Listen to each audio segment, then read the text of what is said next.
Hello भाई लोग, welcome back to another video. Finally One Piece का रिसेंट चैप्टर आया है और उसमें लोकी आजाद हो चुका है। चैप्टर में क्या क्या हुआ है थोड़ा डिस्कस कर लेते हैं। उससे पहले लाइक एंड सब्सक्राइब जरूर कर लेना। So let's start the show. सबसे पहली बात, लोकी जो कर्स प्रिंस ऑफ एल्बाफ है वो लूफी से प्रॉमिस किया है कि अगर तू मुझे इस चेन से मुक्त कर देगा, इस जीवन से जो 6 साल से बंधा पड़ा हूँ मुक्त कर देगा, तो किसी भी पायरेट को मैं मार दूंगा। तू जिस पे उंगली उठाएगा चाहे वो कोई भी क्यों ना हो। उसी टाइम वो सैंक्स को कुछ और भी बोल दिया था लोकी, इसीलिए लूफी गियर 4 में आके उसे एक मुक्का मारा था, वो डॉज भी कर लिया था। उसी गुस्से में ये भी बोला था लोकी कि अगर मैं इस चेन से निकलूंगा तो सबसे पहले तुझे ही मारूंगा। वो मन में सोचा था। अब इस चैप्टर की बात करते हैं। शुरू होता है जोरो और लूफी के फाइट से। जोरो बोलता है कि भाई तू जो बोला है लोकी के बारे में वो कुछ मैच नहीं कर रहा है। यहाँ पर कुत्ते शायद कुछ वाइल्ड बीस्ट है जो मरे पड़े हैं और उसे कोई डैमेज किया, कोई मारा है लोकी को। एक्चुअली सेमरोक का जो कुत्ता बनाया था ना सर्वरस वाला का अपने स्वॉर्ड से, उस कुत्ते के अटैक से लोकी बेहोश हो चुका है। लूफी किसी को भी आराम से भरोसा कर लेता है, जैसे पंखाजाड़ में वो लॉ से कॉन्ट्रैक्ट किया था ना, वो उसे भरोसा करता है। और जोरो उसके बिल्कुल अलग है, ऑपोजिट है। जैसे रॉबिन अपने क्रू में मिल चुका है फिर भी वो उसे डाउट कर रहा था। लूफी और जोरो का फाइट है कि लूफी बता रहा है कि वो जायंट है, मर रहा है, उसे बचाना पड़ेगा, इसीलिए चेन खोल दे। जोरो बोल रहा है कि भाई देख तू जो बोल रहा है वो है नहीं, ऊपर से मैं उससे बात भी नहीं किया हूं और जितने भी कहानी सुनाए बस खराब कहानी ही सुनाए। अगर इतना बड़ा जायंट अगर खुला हो जाएगा तो पूरा आइलैंड तबाह कर देगा। उसके बाद सीधा एक किक करता है जहां पर लोकी के चोट लगा है और लोकी होश में आ जाता है। तो कंफर्म हो चुका है ये सारे के सारे चोट असली है, इसीलिए वो एक ही चेन खोलेगा बोलता है और दूसरा जो अपने पैर में लगा है उसे नहीं खोलेगा, क्योंकि उसे पता नहीं है वो कैसा इंसान है। सब सी प्रिज्म स्टोन चेन है, इसीलिए कोई भी डेविल फ्रूट यूजर उसे छू नहीं सकता। अगर छुएगा तो कोई पावर यूज नहीं कर सकता। दूसरी तरफ उस नामी जिम्बे सब मजे कर रहे थे जहां पर फेस्ट हो रहा था। उसके बाद वाले पैनल में रोडो और गर्ड के बीच जो बातचीत या फिर इन्वेस्टिगेट बोल सकते हो, गर्ड आया है इन्वेस्टिगेट कर रहा है कि 2 बॉडीगार्ड को किसने मारा।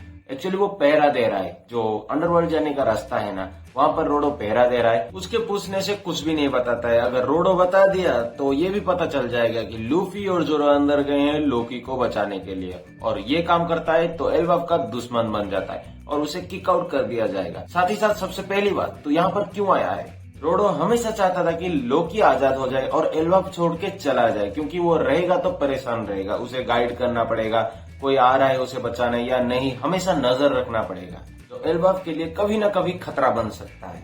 लाख छुपाने की कोशिश करने के बाद भी उसे पता चल जाता है गर्ड को, वो सब बता दिया होगा, वो दिखाया नहीं गया है, बस उसके सर पे मारा है जबरदस्ती से। रोडो के बताने के बाद रोडो, जड़, हायरुद्दीन, डोरीब्रो की शायद वो सब एक नाव में बैठ के सीधा कूद जाते हैं अंडरवर्ल्ड की ओर। अगर लिफ्ट से जाएंगे तो देर हो जाएगा और एक बार लोकी निकल जाएगा तो आपको पता है वो जैसे ही कूद जाते हैं नीचे उतरने का कोई नामो निशान नहीं था। अगर इतने ऊंचे से गिरे तो मर भी सकते थे, इसीलिए लूफी आके अपने बैलून बनकर उसे बचा लेता है। हायरुद्दीन बताता है कि लूफी उस पे भरोसा मत कर, लोकी पे।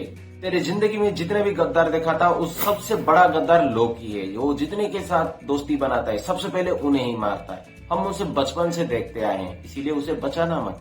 लूफी तो बेवकूफी वाली हरकत कर चुका है और जोरो बताता है कि वो देर हो चुका है। पीछे देखता है तो खड़ा हो जाता है Loki, the curse prince of Elbaf. Luffy तो सोच रहा था कि वो बेहोश मर जाएगा, इसीलिए वो डॉक्टर को बुलाने की सोच रहा था। जैसे ही लोकी खड़ा होता है सबसे पहले अपने हथियार, एक हैमर है रैग्निर, उसे पकड़ता है। मैं सोच रहा हूँ कि उसे कोई सी प्रिजन स्टोन काम नहीं करेगा, क्योंकि फिजिकली अटैक्स आराम से काम करेगा, सिर्फ और सिर्फ डेविल फ्रूट्स का जो स्पेशल पावर है उस पे काम नहीं करता है। वो लोग इसीलिए दोनों हाथ को बांधे थे अपने पैर के साथ साथ। अगर साइज की बात करें तो मुझे लग रहा है कि सबसे ज्यादा हाइट लोकी का ही है, क्योंकि अभी जितने बंदे हायरुद्दीन को मिला के जो कूदे हैं ना वो बंधा पड़ा है लोकी, फिर भी उसके आधे हाइट के ही लग रहे हैं। हायरुद्दीन का हाइट और बैठा हुआ लोकी का हाइट सेम है आसपास, तो खड़ा होने से कितना ज्यादा होगा आप खुद ही सोच लो। आज तक जितने भी माइथोलॉजी देख लो या फिर कुछ मूवीज देख लो, सबसे ज्यादा गद्दार है लोकी, और यहाँ पर वही बात चल रहा है। वो किसी का भरोसा लायक नहीं किए, पर एट दी एंड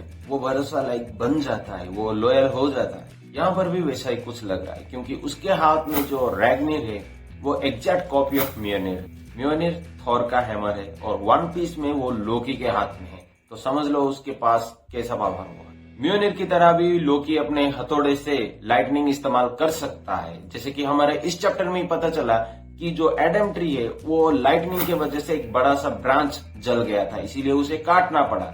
और अभी लोकी के पास लाइटनिंग पावर, लाइटनिंग और फायर दोनों ही कमजोर है एल्बाफ और उसके लोगों के लिए। लोकी को बंधा हुआ था, तभी से ही हम उसके पीछे से ही उस हैमर को देख रहे हैं। इसका मतलब उसे कोई और भी नहीं उठा सकता, मे भी वर्ती नहीं है, बिल्कुल म्योनेर की तरह। लोकी को अच्छाई की तरफ से दिखाया जाएगा, मतलब लूफी की तरफ से वो लड़ेगा। उसका बहुत सारे रीजन है। सबसे पहली बात, वो प्रॉमिस किया है, हाँ लूफी से बाद में वो लड़ सकता है। सबसे पहले वो जिस पायरेट को बोलेगा उसे मारने का प्रॉमिस किया था और उसे मारेगा भी शायद। सेकंड, ऐसा भी है कि वो सैंक्स से जब मिला था 6 साल से पहले, वो सैंक्स से लड़ा था और सैंक्स उसे हरा के कुछ ऐसा बोला कि वो इंतजार कर रहा था लूफी के लिए। अगर लोकी सैंक्स को मारने की सोचा होता तो तभी फर्स्ट टाइम जब लूफी आया था तभी बोल देता कि तू मुझे मत छोड़ भाई, छुड़ा देगा तो मैं सैंक्स को मार दूंगा। और ये भी बोला है कि लोकी उसके साथ मेरे साथ जो बातचीत हुआ है मैं तुझे नहीं बता सकता। जैसे कि सैंक्स अभी कहाँ है, क्या एल्बाफ के अंदर है या फिर नहीं। थर्ड रीजन अभी अभी पता चला है कि जो रैग्निर जो म्योनेर का कॉपी है वो वर्ती पर्सन ही उठा सकता है। कोई अच्छा इंसान ही है जिसे वो उठा सकता है। और अरे दुनिया के बारे में छोड़ दो, दुनिया लोग उसे बुरा ही समझेंगे। कुछ अच्छा करने के लिए कुछ बुरा बनना भी पड़ता है, क्योंकि उस दिन कैसल के अंदर क्या हुआ था किसी को भी पता नहीं था, सिर्फ जारुल और लोकी ही जिंदा थे। And the last reason is Adam tree में एक पेंट दिखाया गया था जो 800 साल से भी ज्यादा पुराना है। 800 साल पहले एक लड़ाई हुआ था जहां पर जॉय बॉय और उसके तरफ से लड़ रहा था लोकी। लोकी तो नहीं बोल सकते, उसके जैसा बंदा। आप बोल सकते हो कि लोकी ही क्यों, कोई और भी जायंट हो सकता है। एल्बाफ में इतने सारे जायंट्स है। लोकी एक राजा का बेटा है, उसके बाप ऐसे चलता रहेगा। उसका बेटा बेटा ऐसे राजा बनते रहेंगे, क्योंकि जब 800 साल पहले चला था उस टाइम एल्बाफ का जो राजा था उसका क्राउन पहना था। वो एक राजा के अलावा कोई और क्राउन नहीं पहन सकता।